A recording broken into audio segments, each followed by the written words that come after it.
മാധുരപൂർണ പ്രശോഭിതം ഈ ജീവിതം, ആർദ്രമാം ദൈവസ്നേഹം നിറയും പൂവനം. മാധുരപൂർണ പ്രശോഭിതം ഈ ജീവിതം, ആർദ്രമാം ദൈവസ്നേഹം നിറയും പൂവനം. സ്നേഹദീപനാളമായി വിളങ്ങും ധന്യജീവിതം.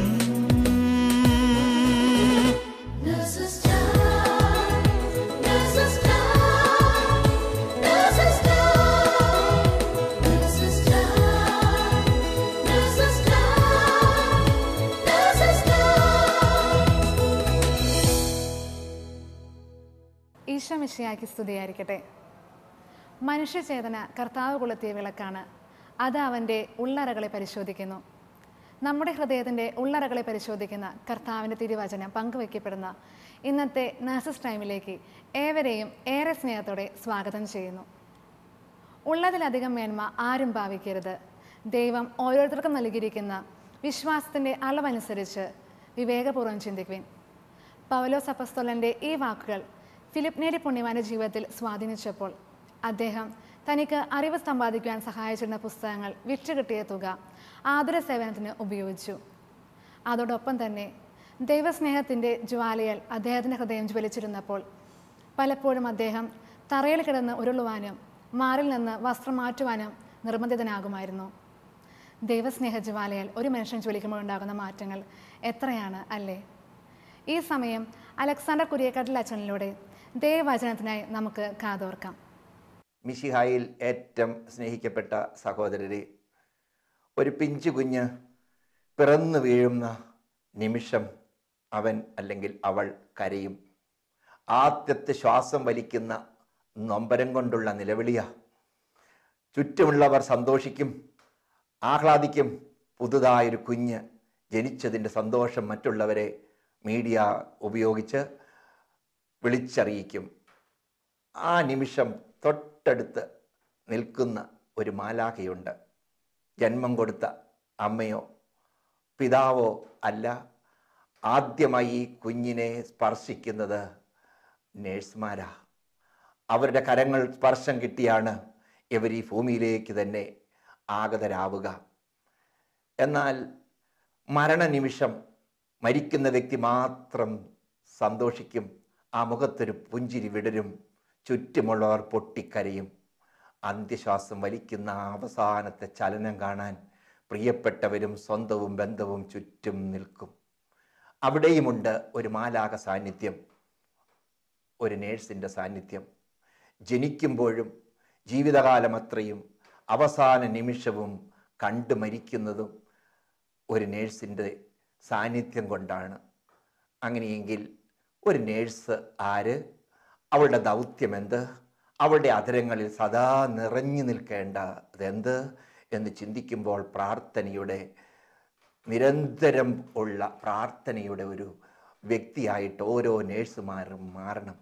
1 തെസ്സലോനിക്ക 5-ാം അധ്യായം 17-ാമത്തെ തിരുവചനത്തിൽ ഒരു വചനമുണ്ട്, നിരന്തരം പ്രാർത്ഥിക്കുവിൻ.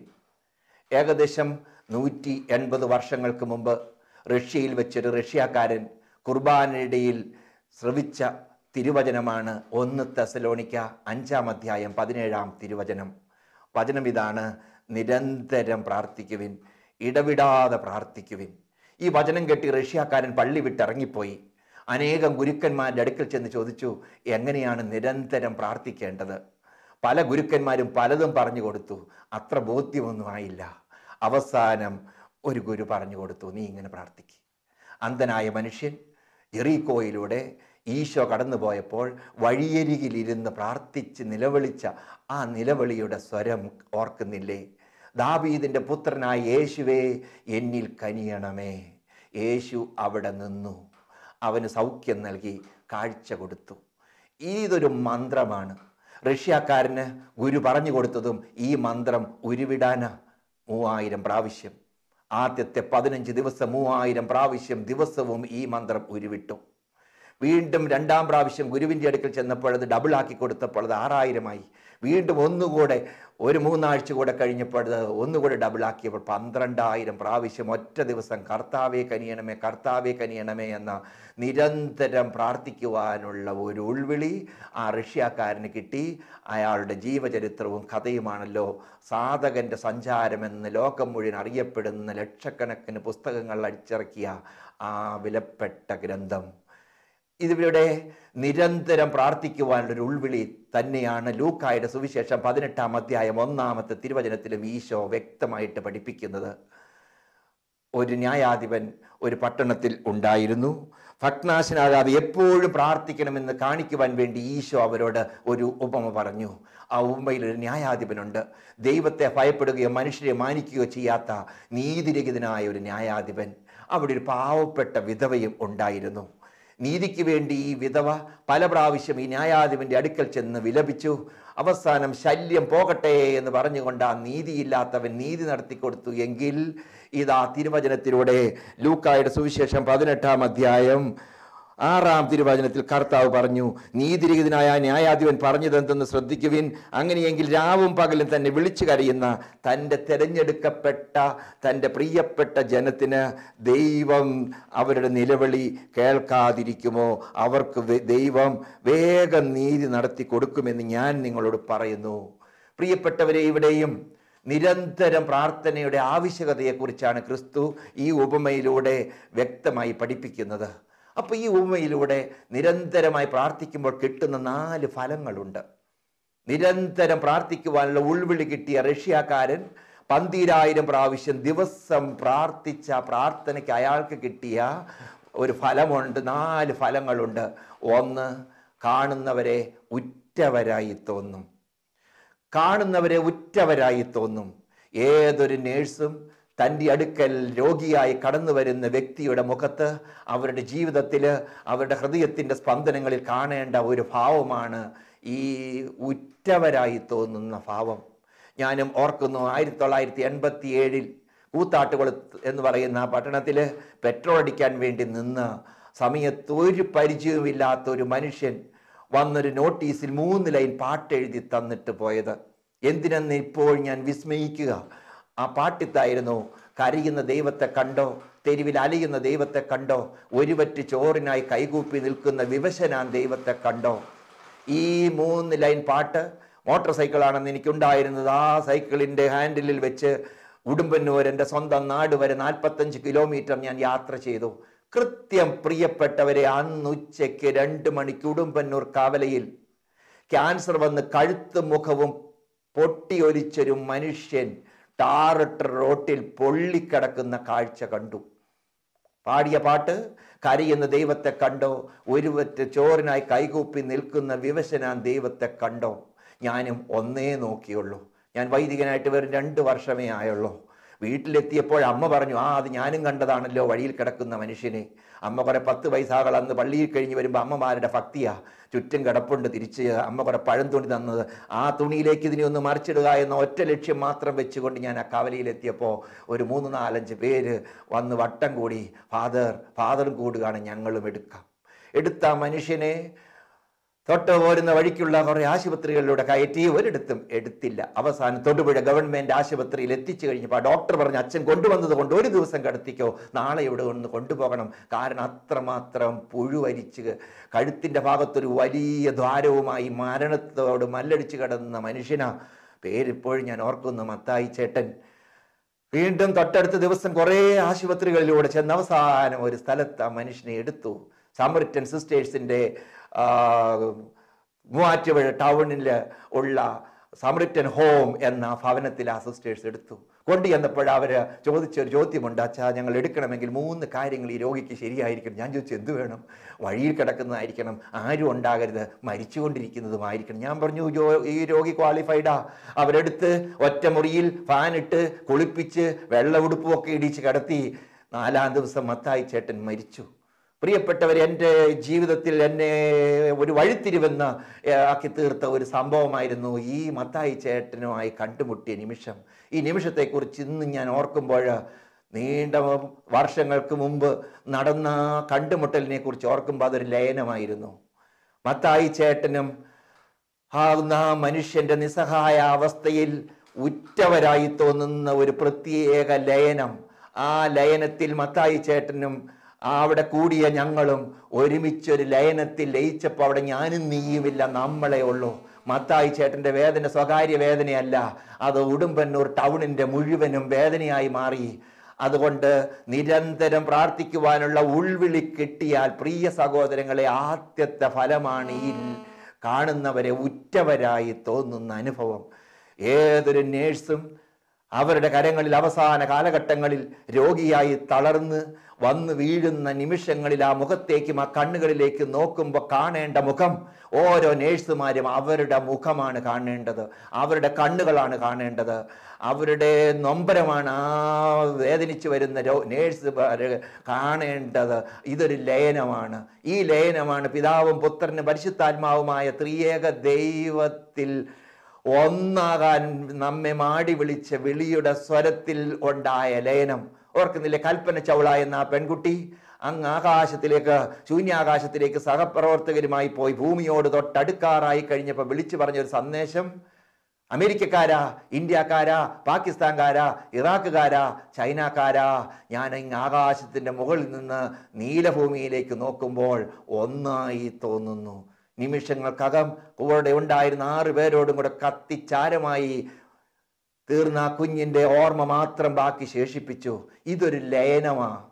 പ്രപഞ്ചത്തിൽ സകല മാനവരാശിയെയും ലയിപ്പിക്കുന്ന ലയനത്തിൽ ഓരോ നേഴ്സുമാരും തൻ്റെ അടുക്കൽ വരുന്ന ഓരോ രോഗിയിലൂടെയും ലോകത്തിൽ മുഴുവൻ മാനവരാശിയിലേക്കുമുള്ള ഒരു ലയനമാണ്. പ്രിയപ്പെട്ട സഹോദരിമാരെ, സഹോദരന്മാരെ, ആ ഒരർത്ഥത്തിൽ ആദ്യത്തെ ഫലം നിരന്തരം പ്രാർത്ഥിക്കുന്ന പ്രാർത്ഥനയുടെ ഫലം ഒന്നുകൂടെ ആവർത്തിക്കുന്നു, കാണുന്നവരെ ഉറ്റവരായി തോന്നണം.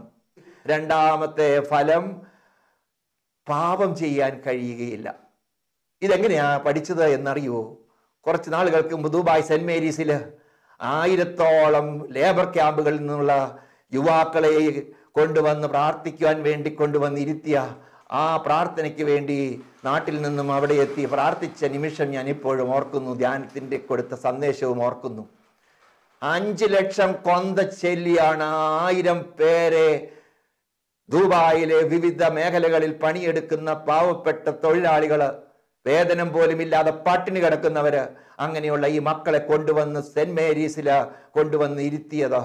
അന്നത്തെ ആ ക്ലാസ്സിൽ അവരോട് പങ്കിട്ട ആ ചിന്തയും ഇതുതന്നെയായിരുന്നു, ലയനം, നിരന്തരം പ്രാർത്ഥിക്കുവാനുള്ള വിളി.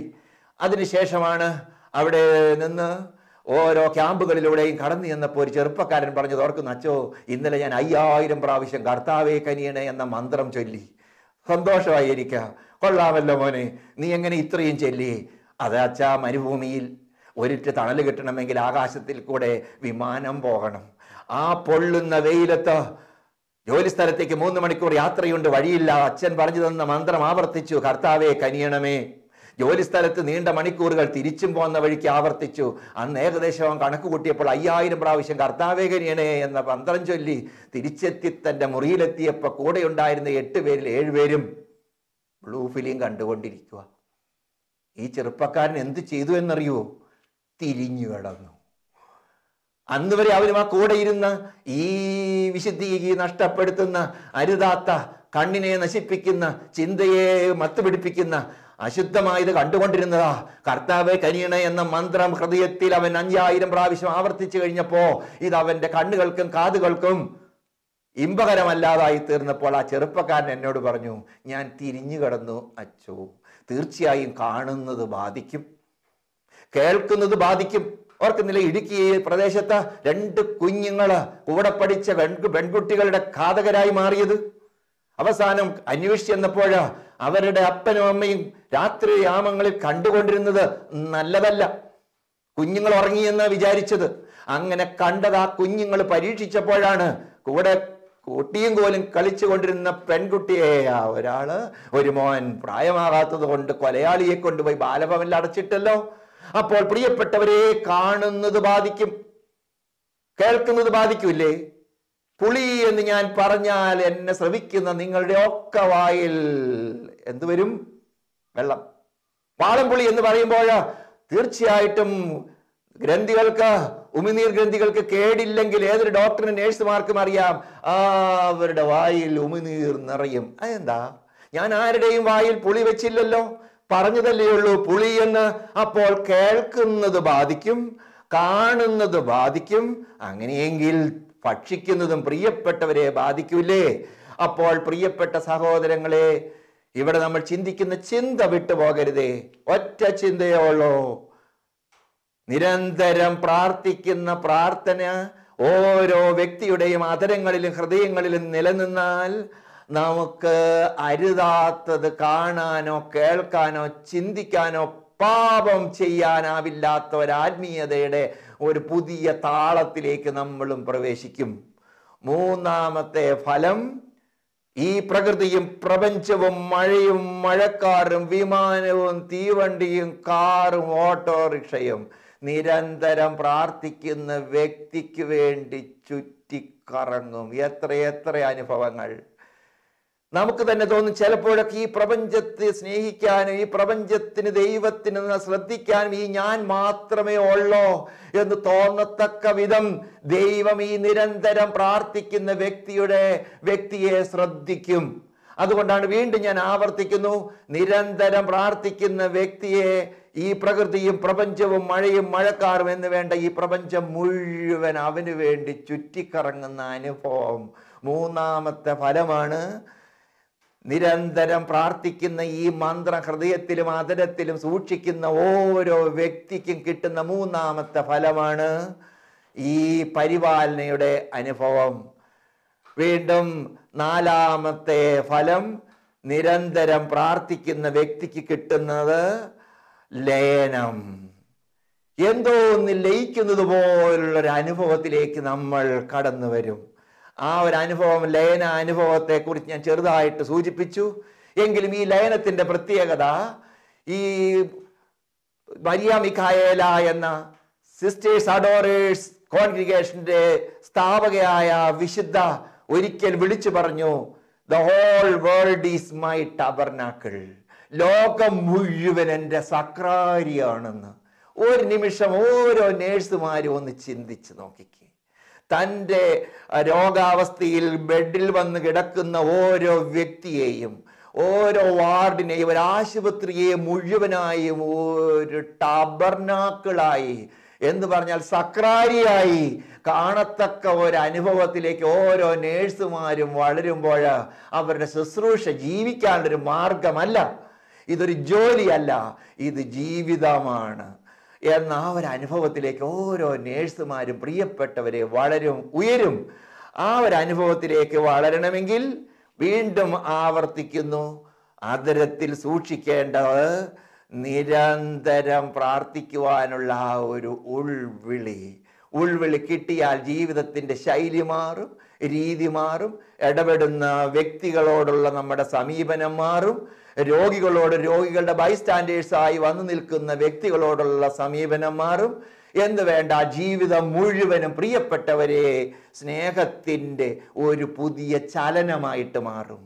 അങ്ങനെയാണ് നേഴ്സുമാരായി ജീവിതം ബലിയായി, ബലിപീഠത്തോടും ബലിജീവിതത്തോടും ചേർന്ന് നിന്നുകൊണ്ട് ബലിയായി തീർന്ന ഓരോ നേഴ്സുമാരുടെയും ജീവിതം ഒരു പ്രേക്ഷിത പ്രവൃത്തിയായിട്ട് മാറുന്നത്. പ്രത്യേകിച്ച് കേരളത്തിന്റെ പശ്ചാത്തലത്തിൽ ആദ്യകാലം തുടങ്ങി തന്നെ ആരും ശ്രദ്ധിക്കാതെ പോയ ഒരു മേഖലയാണ് നേഴ്സിംഗ്. ആ ഒരു വിലയുമില്ലാത്ത ഒരു ഫീൽഡായിരുന്നല്ലോ നേഴ്സിംഗ്. ഒരു കാലഘട്ടം ഉണ്ടായിരുന്നു.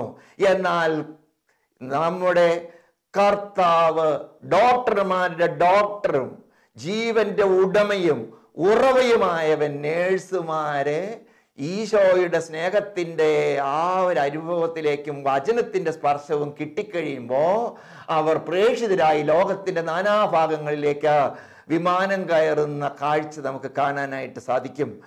ആ ഒരർത്ഥത്തിൽ നോക്കിക്കഴിഞ്ഞാൽ ലോകം മുഴുവൻ, ഒരു കാലത്ത് വിദേശ മിഷണറിമാർ നമ്മുടെ ഭാരതത്തിൽ വന്ന് ഫ്രാൻസിസ് പുണ്യവാളനും മറ്റ് വിശുദ്ധരും നമ്മുടെ നാട്ടിൽ വന്ന് ഒരു കയ്യിൽ കുരിശും മറു കയ്യിൽ മണിയും ഏന്തിക്കൊണ്ട് കടലിന്റെ തീരത്തുകൂടെ സുവിശേഷം പ്രഘോഷിച്ച ഫ്രാൻസിസ് സേവ്യറിനെ പോലുള്ള വിദേശ മിഷണറിമാരുടെ സാന്നിധ്യം കൊണ്ട് നമ്മുടെ നാടൊരു കാലത്ത് ധന്യമായി എങ്കിൽ ഇന്നിതാ വിദേശത്തെ സഭയുടെ മുഖം നമ്മൾ കണ്ടു. വിശ്വാസ കാര്യത്തിൽ ആ നാടിന്റെ മുഖം കണ്ട് ഞെട്ടരുതേ, നടുങ്ങരുതേ. പല വിദേശ യൂറോപ്യൻ രാജ്യങ്ങളിലും പോയിട്ടുണ്ട്. ഒരു സത്യം നിങ്ങളോട് പറഞ്ഞുകൊള്ളട്ടെ, അവിടെ വിശ്വാസത്തിന്റെ തീനാവുകൾ കരിന്തിരി കത്തിക്കൊണ്ടിരിക്കുന്ന ദുരന്തം കണ്ട് നടുങ്ങിയിട്ടുണ്ട്. എന്നാൽ ഇനി ഇതാ ഒരു പുതിയ ദൗത്യമാണ് നേഴ്സുമാർക്കുള്ളത്. എവിടെ ഈ കരിന്തിരി കത്താൻ തുടങ്ങിയോ, യൂറോപ്പിലും അറബ് രാജ്യങ്ങളിലും മറ്റ് യൂറോപ്യൻ രാജ്യങ്ങളിലേക്കും ഈ തീനാളവുമായി, വിശ്വാസത്തിന്റെ തീനാളം, തോമാസ് ലീഗ കത്തിച്ചു തന്ന തീനാളവുമായി അനേകായിരങ്ങളിലേക്ക് എത്തിക്കാനുള്ള ഒരു വിളിയായി, ഒരു പ്രേക്ഷിത ദൗത്യമായി നേഴ്സിംഗ് ദൗത്യം കണ്ടെത്തി കഴിയുമ്പോൾ ഇത് ജീവിക്കാനുള്ള ഒരു ജോലിയല്ല, പിന്നെയോ ഇതൊരു ദൗത്യമാണ്, മിഷനാണ്, ഒരു മിഷണറി ദൗത്യമാണ് എന്ന സത്യം ഉൾക്കൊള്ളാൻ കഴിയും. ആകയാൽ പ്രിയപ്പെട്ട സഹോദരങ്ങളെ, ഒരൊറ്റ ചിന്ത മനസ്സിൽ നമുക്കൊന്നുകൂടെ കൊണ്ടുവരാം. നിരന്തരം പ്രാർത്ഥിക്കുവാനുള്ള ഉൾവിളി, റഷ്യക്കാരന് കിട്ടിയ വിളി, അയാളുടെ ഹൃദയത്തിൽ അയാൾ സൂക്ഷിച്ച മന്ത്രം, കർത്താവേ കനിയണമേ. 24 മണിക്കൂറും ഈ മന്ത്രം ഹൃദയത്തിലും അതരത്തിലും സൂക്ഷിച്ചുകൊണ്ട് ജീവിക്കുമ്പോൾ അതിൻ്റെ ഫലങ്ങളാണ് ഒരു നേഴ്സ് എന്ന രീതിയിൽ കണ്ടുമുട്ടുന്ന വ്യക്തികളിൽ, അതുപോലെ തന്നെ അവരുടെ പ്രാർത്ഥനാ ജീവിതത്തിൽ, അതുപോലെ ഇവരെ നയിക്കുകയും നിയന്ത്രിക്കുകയും ചെയ്യുന്ന പരിപാലനയുടെ അനുഭവം അവരിൽ നിറയുക.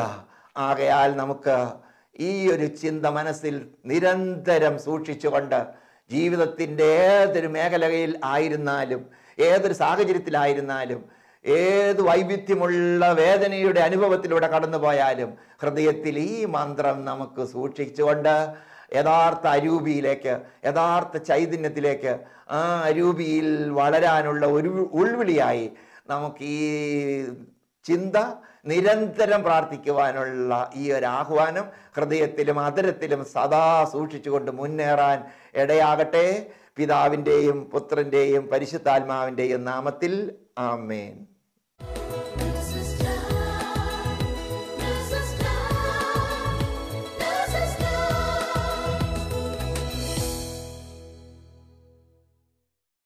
അലക്സാണ്ടർ അച്ഛനിലൂടെ ഈശോ നമ്മോട് സംസാരിച്ചതിനെ ഓർത്ത് നമുക്ക് അവിടുത്തോട് നന്ദി പറയാം.